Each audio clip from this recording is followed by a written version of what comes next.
Welcome to True Crime Threads, where we unravel the chilling stories of deception and murder. Today, we dive into the haunting case of a man who killed 3 unfaithful men across Texas. The quiet town of Lubbock, Texas, woke up one morning to a chilling and unexpected story splashed across its local headlines. A man had been found dead in his car outside a motel on the outskirts of town. The victim, later identified as Scott, was a married man with deep ties to the community. His death shocked everyone who knew him, but it wasn't the fact that he was gone that made the story so sinister. It was the way he died and the secrets that surfaced in its aftermath. Scott had been shot once in the chest, a deliberate and precise act that left no room for misinterpretation. This was not an accident, and it was not a random act of violence. The scene of the crime, too, carried an ominous weight. The parking lot of the motel was mostly deserted, with just a single security camera mounted on a rusted pole that offered little help to investigators. But it was the note left on Scott's dashboard that made this case stand out. Unfaithful men will pay. As authorities began their investigation, details about Scott's private life began to emerge, tarnishing the image of the devoted husband and father he had presented to the world. Evidence suggested he had been at the motel that night not for business or an innocent reason, but for an affair. The discovery shocked his family, friends, and the wider community. Whispers spread quickly, and a picture of a man leading a double life came into sharp focus. What once seemed like a life built on respectability unraveled in the face of undeniable evidence. For the police, this murder carried an eerie sense of familiarity. Just 3 months earlier, a similar case had occurred in Amarillo, another Texas city a few hours' drive away. That victim, John, had been found under nearly identical circumstances, killed in a remote location, with evidence of infidelity at the scene and a note bearing a strikingly similar warning. Both victims were married, both had been unfaithful, and both seemed to have been targeted with calculated precision. The parallels were impossible to ignore. The media caught wind of the connection almost immediately. In both cases, the killer's method was chillingly consistent. There were no signs of a struggle, no chaotic scenes, no careless evidence left behind.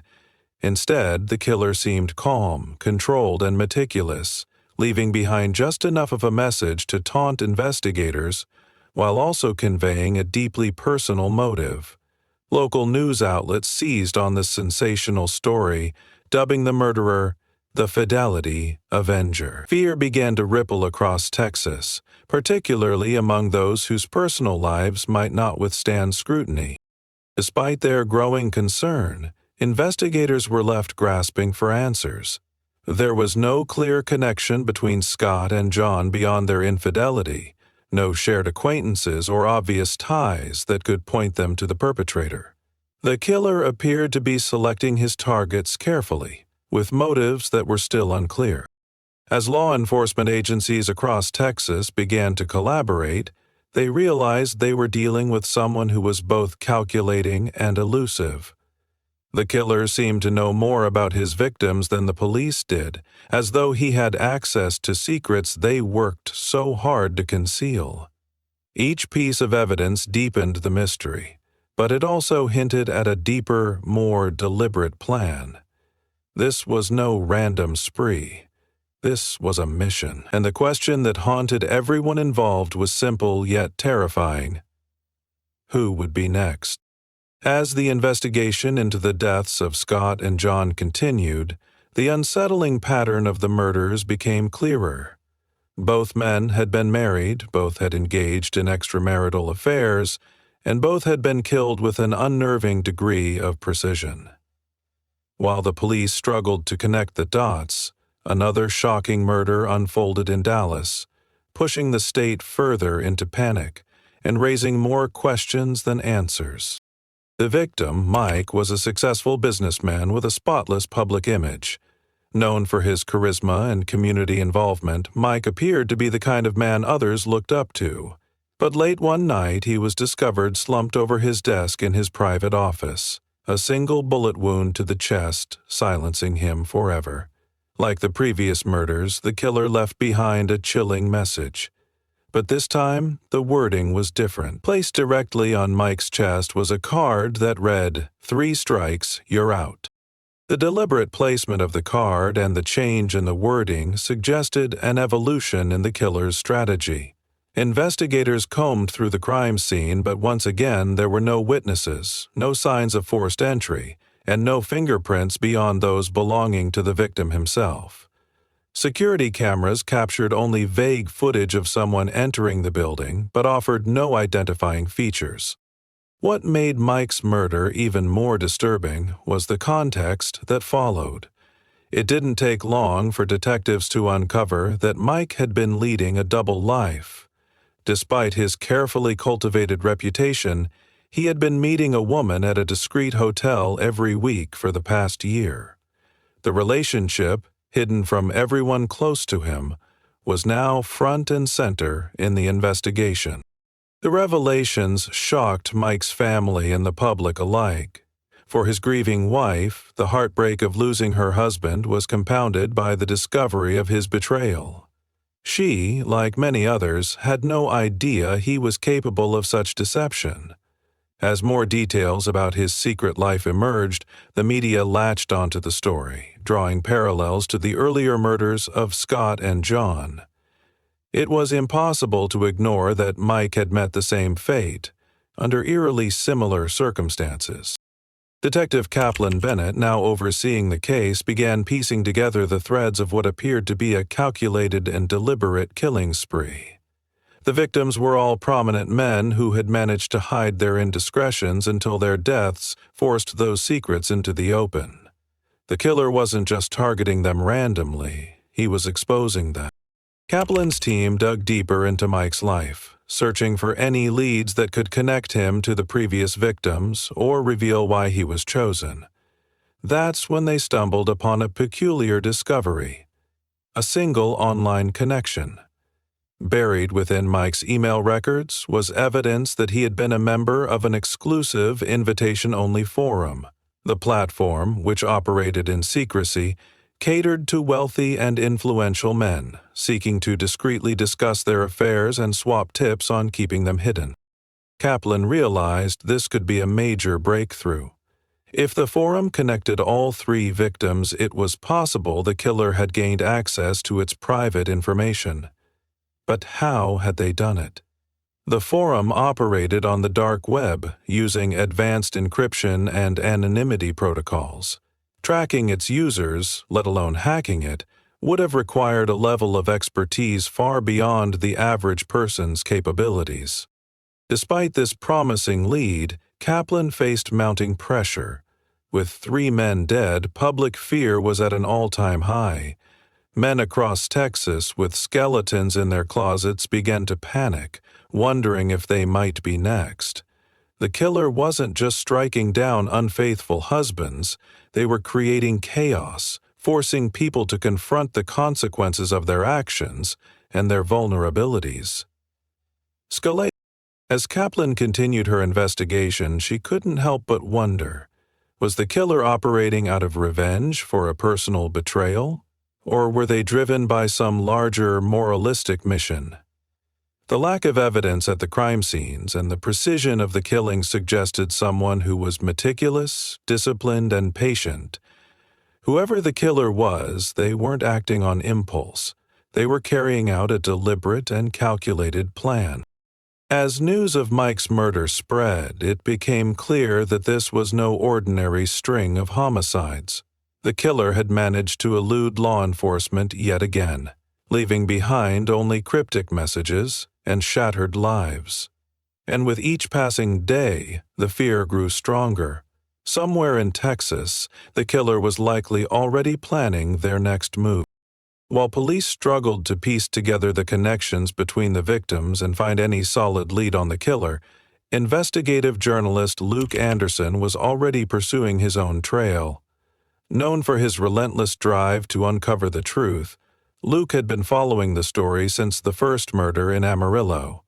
His instincts told him that these killings were more than random acts of violence. As he began digging deeper, his research uncovered a surprising and chilling connection that tied the victims together in a way no one had suspected. Luke discovered that all three men, Scott, John, and Mike, were members of a secretive online forum that catered specifically to married men seeking extramarital relationships. It wasn't an ordinary website. This forum operated on the dark web, requiring an invitation and multiple layers of encryption to access. It offered advice, connections, and strategies for men who wanted to hide their affairs from their spouses. The forum prided itself on anonymity, boasting that its users' secrets would always remain safe. But Luke's investigation revealed a different story. Months before the murders began, the forum had been hacked.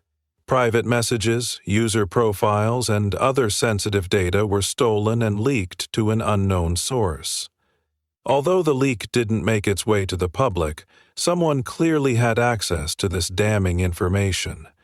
It was the perfect roadmap for targeting men with hidden lives. Luke couldn't ignore the likelihood that the killer was using the leaked data to identify victims, exposing them in death in the same way the forum had helped them hide in life. Luke's discovery added a sinister layer to the story. The killer wasn't just someone with personal motives. They were calculated and methodical, using technology to identify their targets. It was no coincidence that all three victims had been members of the forum. They had essentially signed up for their deaths the moment they joined. This revelation raised the stakes significantly. The killer wasn't choosing victims at random. They had a specific agenda and a list of potential targets. As Luke worked tirelessly to unravel the mystery, his reporting began drawing attention. His articles about the killer and the forum were met with both praise and criticism. Some admired his dedication to uncovering the truth, while others accused him of sensationalizing the murders. But the attention wasn't limited to the public. One night, after publishing a particularly detailed piece about the connection between the forum and the killings, Luke found a note taped to the windshield of his car. It read, "Stop digging or you'll be next." The threat sent a chill through him, but it only strengthened his resolve. Luke knew he was on to something big, something that could potentially identify the killer and prevent more deaths. He began to investigate the hack itself, trying to trace who might have leaked the forum's data and why. The deeper he dug, the more unsettling the picture became. The hack wasn't the work of an amateur. It had been executed with precision and purpose. Whoever accessed the forum's information wasn't looking to expose it publicly. They wanted to use it. Luke's findings brought him closer to the truth, but also made him a target. It was clear that someone wanted the information about the forum to remain buried, and that someone wasn't afraid to kill to keep it that way. The chilling realization dawned on him. The killer wasn't just eliminating unfaithful men. They were orchestrating a message, using fear and violence to make their point. And anyone who stood in the way, including Luke, could become their next victim. The clock was ticking, and Luke knew the answers he was seeking might cost him more than he bargained for. As Luke Anderson's investigation continued to draw attention, law enforcement efforts also intensified. The revelation of the dark web forum and its connection to the victims gave the police their first solid lead, but it also presented an overwhelming challenge.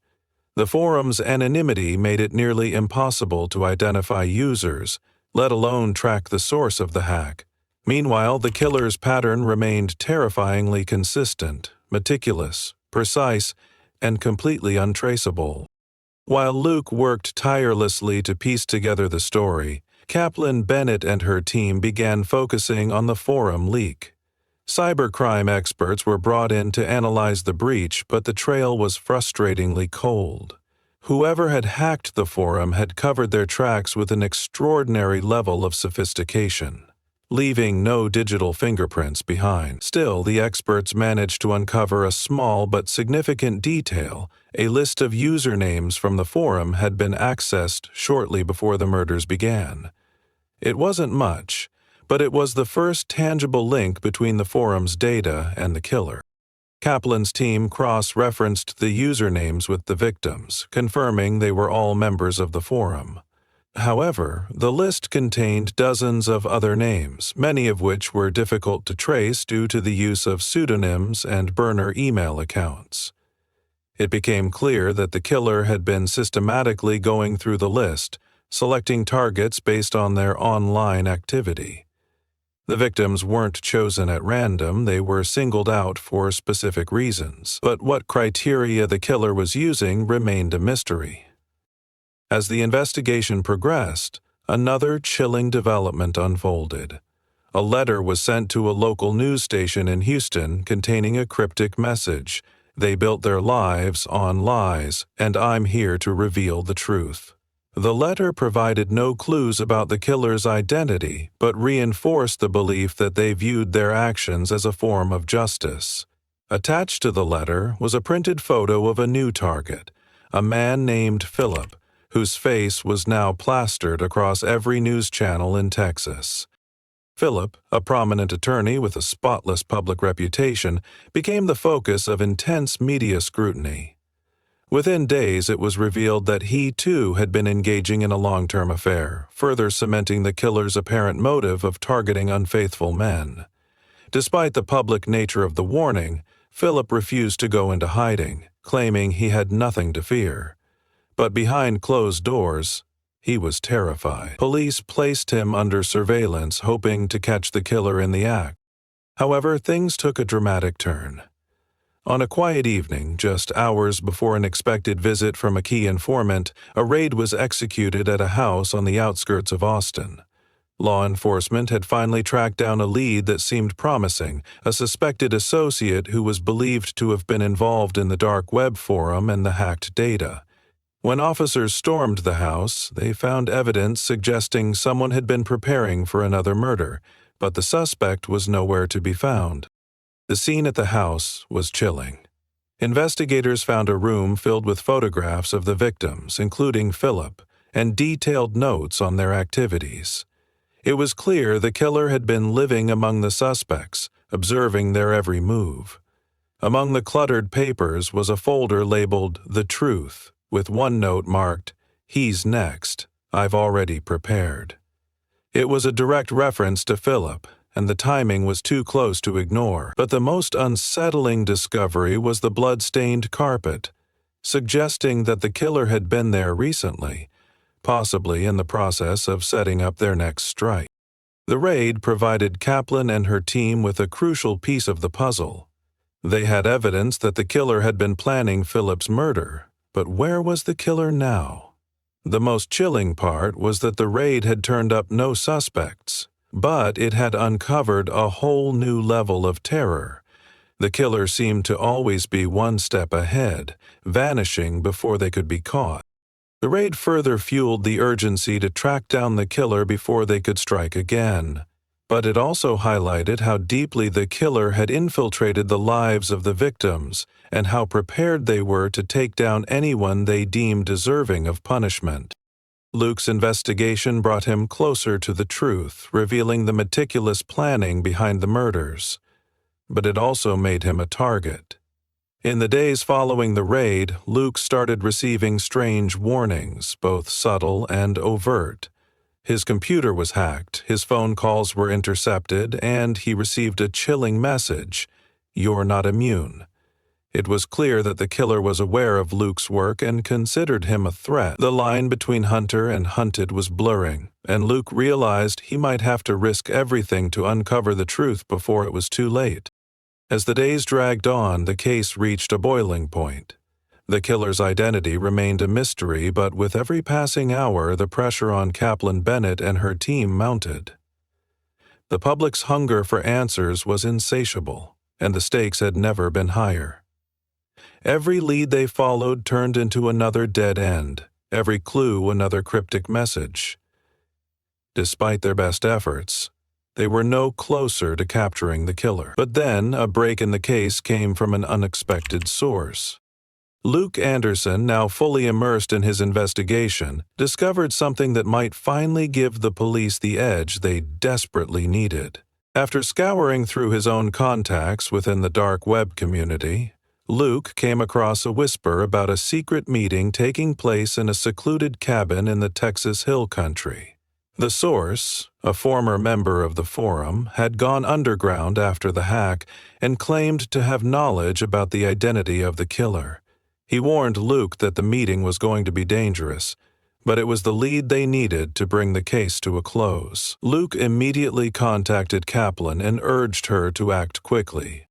Kaplan, though initially hesitant to trust Luke's source, knew this could be their last chance. They couldn't afford to waste any more time. The team prepared for the operation, with every detail meticulously planned. Armed with the information Luke provided, Kaplan and a team of agents made their way to the cabin under the cover of night. They moved in quietly, their breaths held in anticipation. But when they arrived, the cabin was eerily silent. No lights, no signs of life. As they entered, the team discovered a trail of blood leading toward the back of the cabin. The air was thick with tension, and the team knew that they were closing in on something crucial. They followed the blood-stained path to a small storage room, where the door was slightly ajar. Inside, they found a horrifying scene: the body of the informant, his throat slashed, his hands bound. It was clear that the killer had been there, and they had been watching. The discovery sent shockwaves through the investigation. The informant's death confirmed what the team had feared. The killer had access to their every move. As they scoured the cabin for more evidence, Kaplan's team found a hidden compartment beneath the floorboards. Inside, they uncovered a cache of photographs, all of the victims each marked with an X. And there, at the center of the pile, was a final photograph, the killer's next target. The photograph was of Luke Anderson. It became painfully clear that the killer had been tracking Luke's investigation every step of the way. He was no longer just a reporter. He was a part of the killer's plan. The realization hit Luke hard, but he knew there was no turning back. They were in this together now. Kaplan and her team quickly devised a new plan to protect Luke and take down the killer once and for all. They set up a trap, using Luke as bait, hoping to lure the killer into a confrontation. The plan was risky, but it was their only chance to bring the case to a close. As the night wore on, the tension reached its peak. Luke, unaware of the full scope of the trap, kept his focus on the investigation. But as dawn approached, the killer made their move.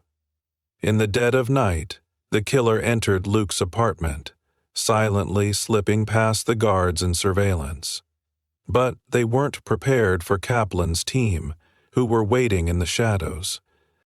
The confrontation was swift, and the killer was apprehended without a shot fired. The man behind the string of brutal murders was revealed to be someone who had been hiding in plain sight, an anonymous member of the forum who had used his knowledge of the victim's secrets to execute his twisted vendetta. With the killer finally in custody, the mystery was solved, but the scars left behind would never fade.